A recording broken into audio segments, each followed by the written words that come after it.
what I believe is this: you created an unfair advantage for you against others in anything you do in your future.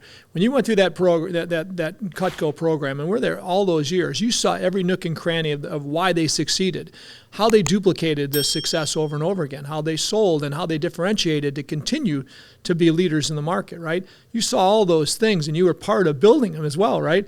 So that advantage you had when you go into the world of entrepreneurship is incredible. And I look at kids that work at McDonald's today or Taco Bell or wherever.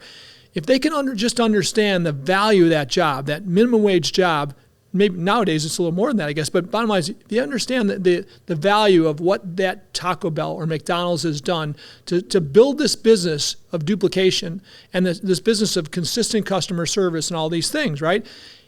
They know that. They can say, gosh, if I can reproduce this in my lawn mowing business, into a landscaping business, into whatever, right? That's a great advantage, but many people don't. I think that many people don't see that in front of them because they feel they're in a dead-end job. They feel that I'm making minimum wage, right? I'm not worthy, but they are, right? And again, you'll see many people that go through that whole process at McDonald's or Home Depot or wherever, and they become leaders, they become owners, they become millionaires, right? But if they can take what they learn there and go outside of that, they'll be much wealthier, right? If they can do that, and you did that. You were in that process for that business for a long time, where most kids would be in, and then they would graduate college and get a sales job maybe because they learned sales in that organization. Yeah. You stayed in to learn every nook and cranny of it, which was a crazy. And it was advantage. like a laboratory. I was like, okay, you know what? If we change this part of the program, this number of people succeed at a higher level. Let's try this. Ooh, they went backwards. And not like, they certainly were in like lab rats. They were human beings that I wanted to do well. So every single change we made was in earnest. For sure. But when you see that a change doesn't work, you can move it. But you're right. I mean, if a person would just go into any job and say, okay, my role here, to me, and by the way, you and I both know as owners, no role is insignificant. And you want everyone to know how significant their role is from the bottom to the top or anywhere in between. But if they can do that, if they can come in and say, boy, this organization is thriving. Why? This is like going back to school. I'm going to learn this, and then I'm going to go do it on my own. When I'm on my game, it's a love sandwich, right? I mean, it's love in the beginning, and it's love in the end, and in the middle, it's addressing the challenge or the issue you have with them, right? And if you don't love them, you probably aren't gonna call them out. You're probably gonna say, we just got to get rid of this person. Quietly, we just got to figure out how to move this person out, right? Yeah. But bottom line is, I think that if you have people that work every day with for your customers and for the rest of your team, right? You should love them. If you don't, there's something wrong. God tells us we're supposed to love our enemies, right? Yeah. I mean, if we can't love these people that work for us every day, I think we've got a problem as a leader. Yeah, that's just me, right? Some people say I'm crazy with that, but I mean, and some people I get to deal with on a weekly basis, a monthly basis. Some of my teammates very seldom, but when I look them in the eyes, I say, I love you, right? Yeah. Okay, but when you have an issue with them, if you can wrap them in a love sandwich like you would your family member, ever say, man, I love you, and you serve our customers every day, and you're wearing our name on your shirt and your hat. We really appreciate who you are and what you do for us, right, and our customers. But I got to tell you, there's something that's really bothering me, right? And you got to go after that, and then afterwards, did I tell you I love you? I really do love what you're there for. You're there for us every day, and you've been here for 10 years. Thank you so much, right? But that message in the middle has got to be serious, right? And sometimes I want to go to that message right away because I'm so bothered by what happened, right? And I do that, and it doesn't work out so well. And so, or let's say it's a person maybe you're considering maybe firing because of whatever they did. Maybe they lost your trust, right? But you don't fire them for months because you don't feel you can yet. Over that time, they know there's something wrong. You can't, if you're authentic like you are and I am, you can't hide that. They know there's something wrong. Yeah. Eventually they find something else, or they just do a terrible job for that 6 months because their heart's not in it either, right? Yeah. So to be fair, when you can do what you said, it's way better, right? And I think about this a lot. Like when if people forget to connect the dots as to why we're doing things, this is like kind of an Aristotelian thing, but Aristotle, says that in order to be happy, which is the number one, that's the reason we do everything, is to be happy. And he said the only thing you pursue for its own sake is happiness, but you pursue wealth for happiness, power, influence for happiness, clothing, food for happiness. So happiness is the only thing that we pursue for its own sake. But he said the only way you can have it is to be virtuous. And this is what's so fascinating to me, is that what that does, it gets a person to connect the why to everything they're doing. Sure. Why are you building this business? Who are you going to help by it? Who are you going to become by it? And, I look at these people that they'll eat right and they'll teach their kids to eat right and they're very diligent with their money and they're very conscientious about all these different types of things. And they go to get a good education. They do all these things. Why? So they can retire early, or so they can retire and for what, 20 years of pickleball? What in the world is that? That is the silliest payout ever.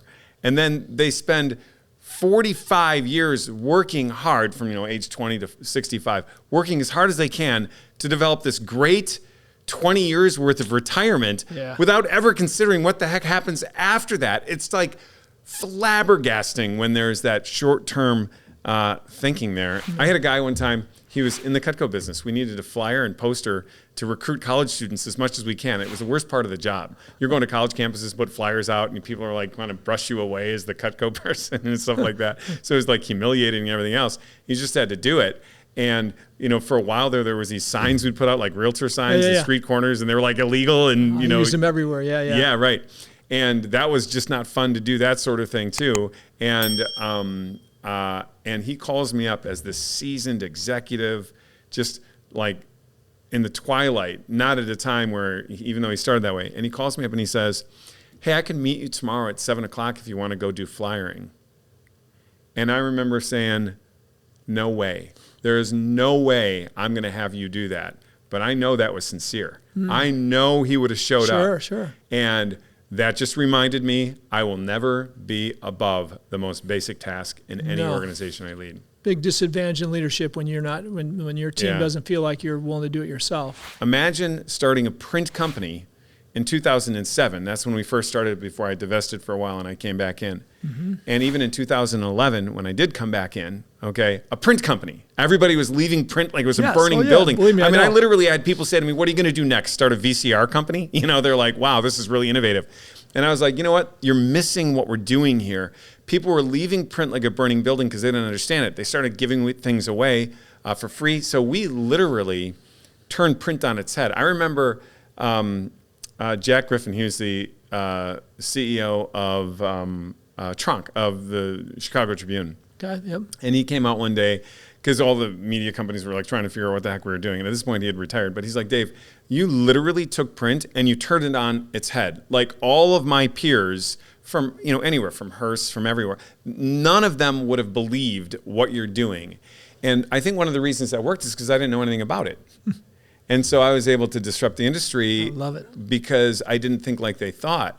And then from there, we did a lot of things that you talked about. So I'm going to interrupt you really quick. That's something to think about. Chris, as you think about this, and Stephen, as you think about this, so often the best innovators, the best entrepreneurs in the world are ones that didn't start in that industry, but because they saw everything from the outside and they weren't stuck in their ways, the old school ways, if we've been doing this way for years, this is how it's always been done, they've been successful. Yeah. And over and over again, you see this. I'm another big investment I have right now that I'll get you in front of if you want to look at it. It's amazing.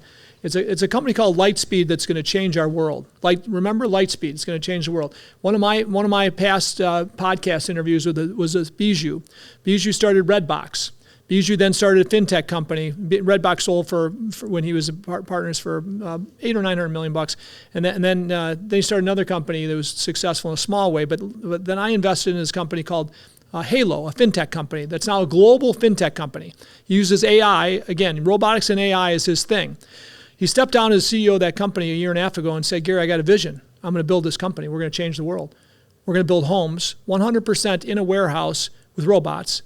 Then we're going to ship them to the job on a truck with a couple robots, and we're going to build the house on site with the robots. Different robots, but they're different design." And he's there now. He's there. I'm a seed investor in that also, and it's going to change the world when it comes to building homes and building things, right? With robots that have the dexterity to be able to basically put nails in, understand that the strength those fingers need to so they don't break the stuff they're putting up, the drywall, the things they're doing, right? But anyway, this guy is in this business, and my friends in construction say, "How can he do this? He's never been in the business." everything he's done, he's never been in that business. Yeah. But he interviews, he understands the So leaders. he hasn't been in the business, which means that he's going into contracting. So he's gonna not understand that he's supposed to be late. Yeah. Robots don't understand that. Lie, provide bad customer service, and not respond to phone calls. Okay, maybe he stands a chance if he hasn't been trained. So what you said though makes so much sense, because you did this. You weren't in the business. You just got in this business, and people like the Tribune, all these people are saying, "Wait a minute, this can't work, right?" Yeah. But like, sorry about that. I wanted to veer off that, because what you're saying, I see so often, and people are like, "No way, you can't do this. He never did this before. He's never been in the business, right?"